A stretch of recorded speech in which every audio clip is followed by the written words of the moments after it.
One morning on Tina, Goose was walking by herself, holding her buntin. She was heading over to Tink's house to ask if he could fix something for her. As she got near his house, she spied the sign, Mr. Fix-It, on Tink's door. "Huh! I don't know if I approve of all these signs, I don't mind saying. Knock, knock, knock. Hey, Tinkerbell, you got some time for a little fixin'? Knock, knock. Nobody home. He must be soaking at the pond." So Goose started over to the pond. On her way, she passed by Swedith's house and decided to look in to say hello. As she knocked on the door, she noticed the sign, Cleaning Lady of Tina. "I don't see why somebody needs a sign just for swinging the broom about." Knock, knock. "Hey, Swedith, wake up." Knock, knock, knock. Oh, she must be out sweeping. Oh. Once again, Goose set out for the cool waters of Beanbag Pond. But this time, she decided to walk over to Lena's pool to see how Lena's buntin was doing.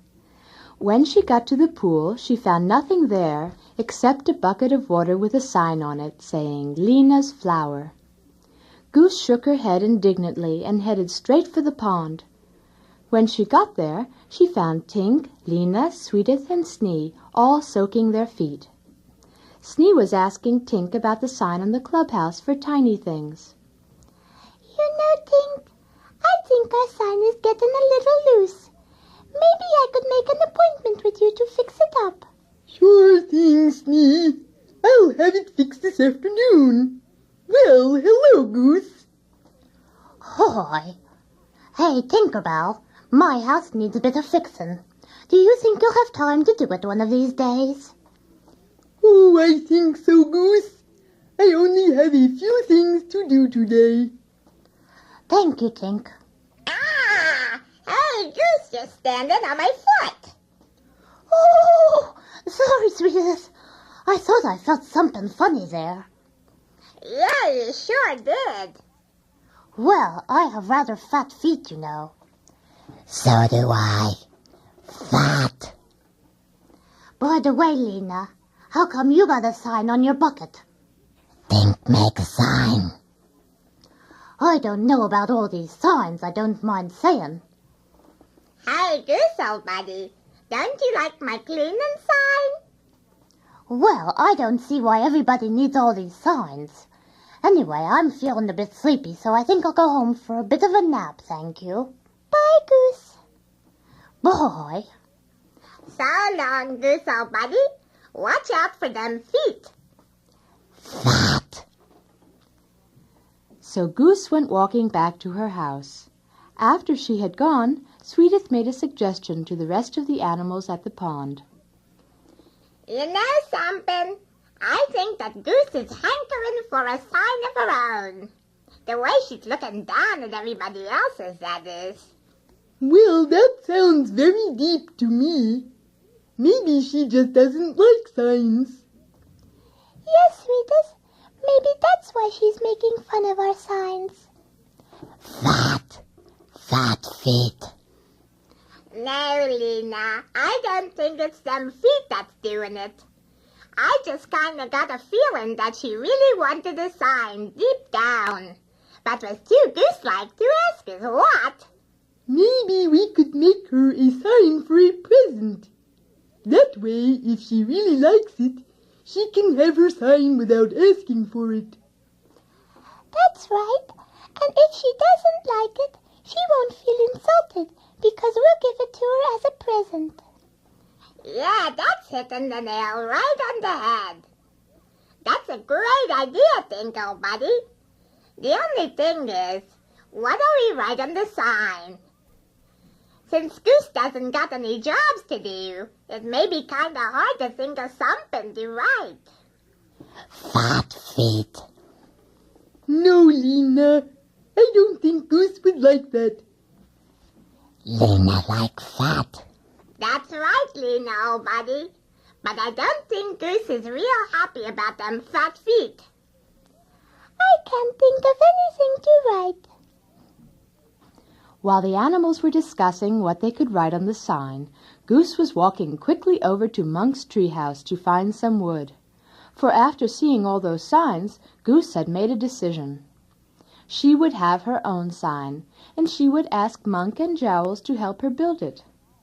She was too proud to ask Tinker Bell and Swedith, and since Monk and Chimp had a lot of extra wood and liked to build things, she thought they would probably be happy to help her. After all, a goose should have a sign of her own, don't you know? Soon Goose arrived at the treehouse and started looking around for Monk. Suddenly she heard a cry.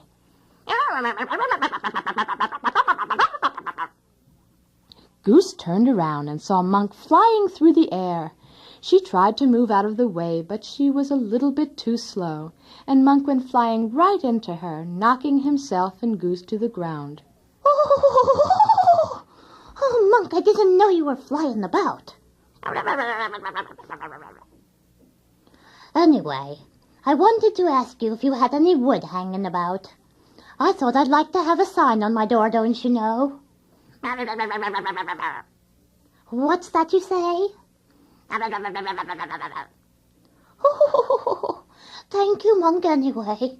I'll just have to go someplace else.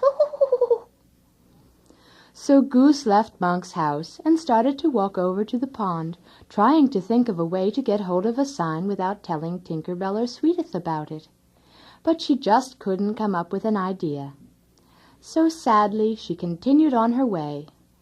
When she got to the pond, she found nobody there. All of the animals had finished their soaking. Goose stood on the water's edge feeling very lonely, for now she really wanted somebody to talk to. As she was standing there, immersed in her thoughts, Swedith came walking up softly behind her.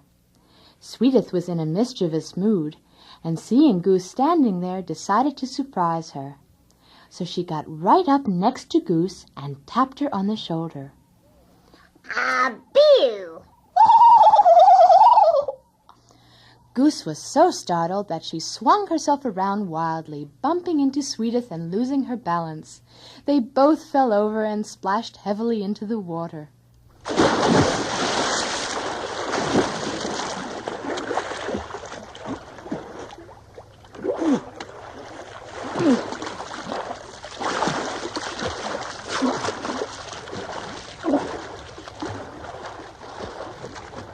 After thrashing about for a while, they reached the edge of the pond, and Swedith caught her breath and started to chuckle. Hey, Goose, old buddy. You're kind of ticklish, it seems to me. You've been bumping into everything today.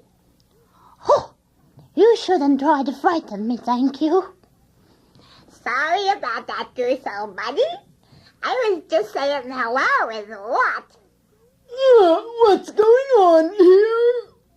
Hi there, Mr. Dudugong, old buddy. Goose here is kind of nervous, and she knocked us both into the pond. Sorry to intrude on your aquatic privacy, Mr. Dugong. Do you do this often? No, don't let it worry you, Mr. Dudugong. Only when Goose gets real frisky, which is not too often. Well, next time, tell me in advance. That might be kind of hard, Mr. Dudugong, old buddy. But we'll give it a try. See you later. So Goose and Swedith got out of the water, and after drying off, went their separate ways. Goose was still thinking of her sign, and as she neared her house, she got an idea. Swedith hadn't yet done her cleaning, so there would be plenty of carrot tops and orange rinds lying around. Goose decided that it wouldn't be too much of an effort to gather some of the tops and rinds and form them into letters and mount them on her door. So quickly she got to work, and in a short while had constructed her sign. In big carrot top and orange rind letters it proclaimed, "Goose lives." Goose stood back from the door and, squinting to make sure it was on straight, looked approvingly at the sign. That's a sign fitting for a goose, I don't mind saying. Meanwhile, as Goose was admiring her sign, Swedith was talking to Tinker Bell about what had happened at the pond. You know something, Tinkle Buddy? I think Lena's got the best idea yet. We ought to write fat feet on that sign, is what? Well, it does seem that Goose is afflicted with a touch of clumsiness. Yeah, you can say that again, Tink. Hey, I got it. Let's make a sign saying, "Beware of Goose." We can put it up tonight while Goose is sleeping about. Well, I don't know, Swedith.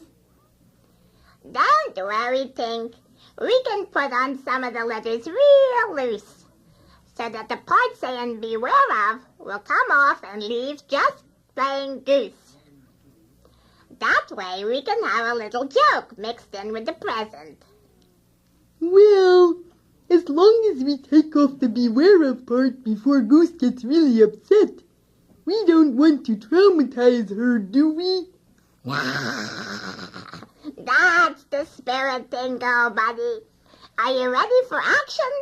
So after it got dark and Goose was asleep, Swedith and Tinker Bell tiptoed softly over to her house, holding their sign carefully so that the letters wouldn't fall off too quickly. It was too dark for them to see the sign that Goose had made, so they had no idea what she had been up to. Tink was going to put the sign on the door, but Swedith suggested that attaching it might make some noise, so instead they put it in the ground, right in front of the house.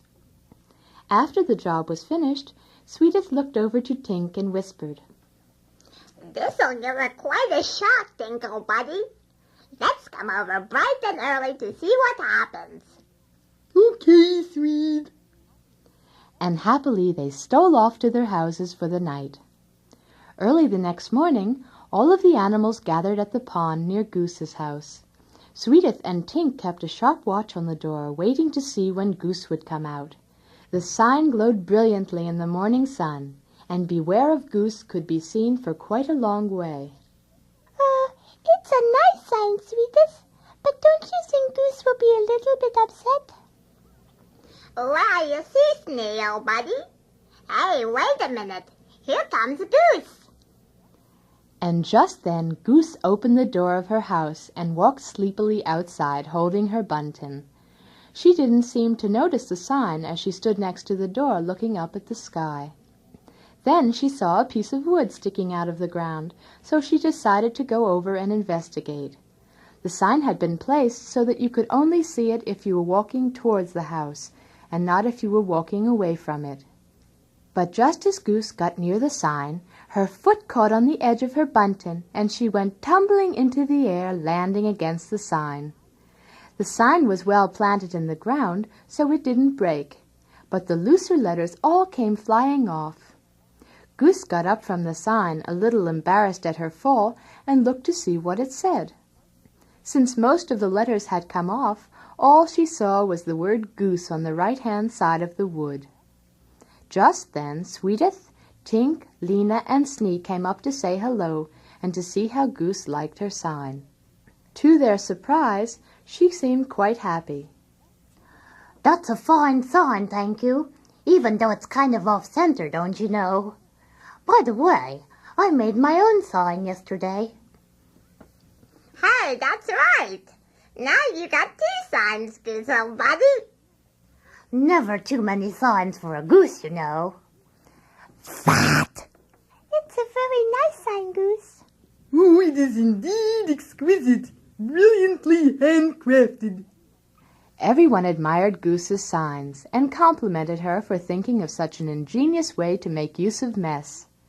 Goose swelled with pride, secretly happy that she too had a sign just like everyone else.